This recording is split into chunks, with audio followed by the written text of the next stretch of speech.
जय श्री राम प्रेमी भक्तों, यदि आप दुखों से छुटकारा चाहते हो और मुक्ति चाहते हो तो ये वीडियो आपके लिए है। वीडियो के अंत तक बने रहिएगा। लास्ट में बहुत ही महत्वपूर्ण बात बताई जाएगी क्योंकि लोग स्किप करके चले जाते हैं। चलिए शुरू करते हैं आज का विषय। संपूर्ण सृष्टि में तीन बातें हैं, जीव, जगत और ईश्वर।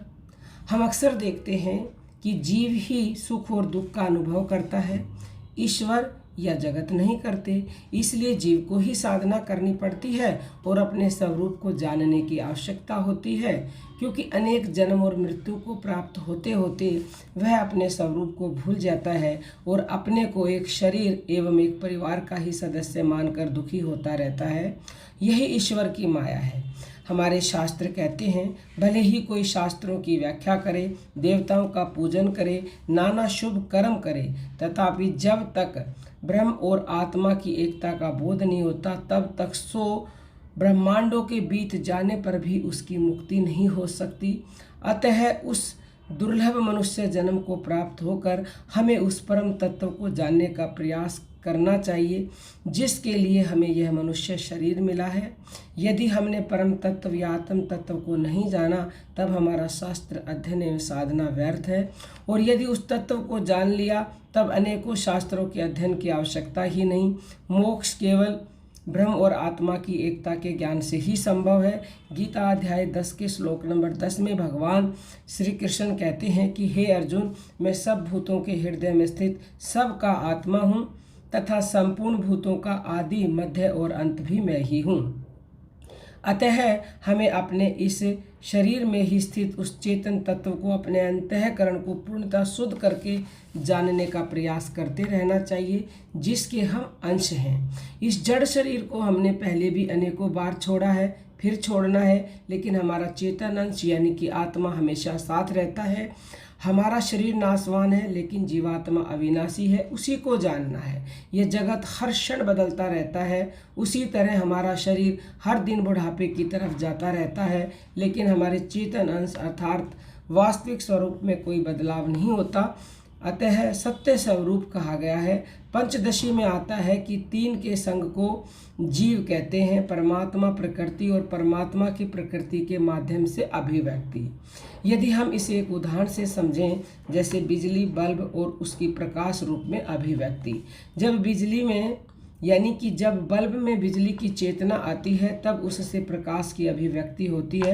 अकेला बल्ब बिना बिजली के प्रकाश दे नहीं सकता, एवं बिजली को भी प्रकाश देने के लिए इस माध्यम रूपी बल्ब की आवश्यकता होती है। इसी तरह जड़ रूपी शरीर में जब ईश्वर की चेतना आती है तभी वह जीव होता है। जब वह चेतना चली जाती है तब वह मृत शरीर हो जाता है, और ईश्वर रूपी चेतना ही जीव में मिलकर यह जगत रूप में अभिव्यक्त हो जाता है। अतः जीव, जगत और ईश्वर वास्तव में भिन्न नहीं है। ईशाव उपनिषद के प्रथम श्लोक में कहा गया है कि अखिल विश्व में जो चर अचर जगत तुम्हारे सुनने देखने में आ रहा है, सब का सब सर्वाधार, सर्वाधिपति, सर्वशक्तिमान, सर्वज्ञ परमेश्वर से ही व्याप्त है, सदा सर्वदा उन्हीं से परिपूर्ण है, इसका कोई भी अंश उनसे रहित नहीं है। ऐसा समझकर ईश्वर को निरंतर अपने साथ रखते हुए, सदा सर्वदा उनका स्मरण करते हुए ही तुम इस जगत में ममता और आसक्ति का त्याग करके अपना कर्तव्य पालन करते रहो। अपने अंदर कर्ता भाव का भी मान्य लाएं। इस बल्ब की तरह प्रकाश देने का एक माध्यम है, लेकिन उसके लिए जिस तरह बिजली रूपी चेतना की आवश्यकता है उसी तरह ईश्वर रूपी चेतनता हमारे माध्यम से ही सब कार्य कर रही है। अतः उसी की शक्ति से ही हम सब कुछ देख पाते हैं, सुनते हैं, बोलते हैं, चलते फिरते हैं। जब वह हमारे साथ नहीं है तब हम एक मृत देह हैं और कुछ नहीं है। हमें अपने सब कार्य बिना राग, द्वेष, ममता और आसक्ति के शास्त्रों के अनुसार एक माध्यम के रूप में करते रहना चाहिए। रामायण में आता है कि यह सारा संसार ही सिया राम के रूप में हमें जानना चाहिए। ऐसी स्थिति में हम किससे द्वेष करेंगे एवं किसका बुरा चाहेंगे? सभी तो एक ही ईश्वर के भिन्न भिन्न रूप हैं। इसी तरह से हमें जीवन यापन करते हुए साधना करते रहना चाहिए और अंत में उसी तत्व में विलीन हो जाना चाहिए जिसके हम अंश हैं। अंशी और अंश का मिल जाना ही मुक्ति है। यही जीव, जगत और ईश्वर के रूप में सब एक ही परम तत्व है, जिसे जानने के बाद कुछ भी जानना शेष नहीं रह जाता। और जब आप उस परम तत्व को जान लेते हो तभी आपको दुखों से छुटकारा मिलेगा और तभी आपको जन्म मरण से छुटकारा मिलेगा, यानी आपको मुक्ति मिलेगी। शास्त्र कहते हैं ओम पूर्णमदः पूर्णमिदं पूर्णात् पूर्णमुदच्यते पूर्णस्य पूर्णमदाय पूर्णमेवावशिष्यते। जय श्री राम।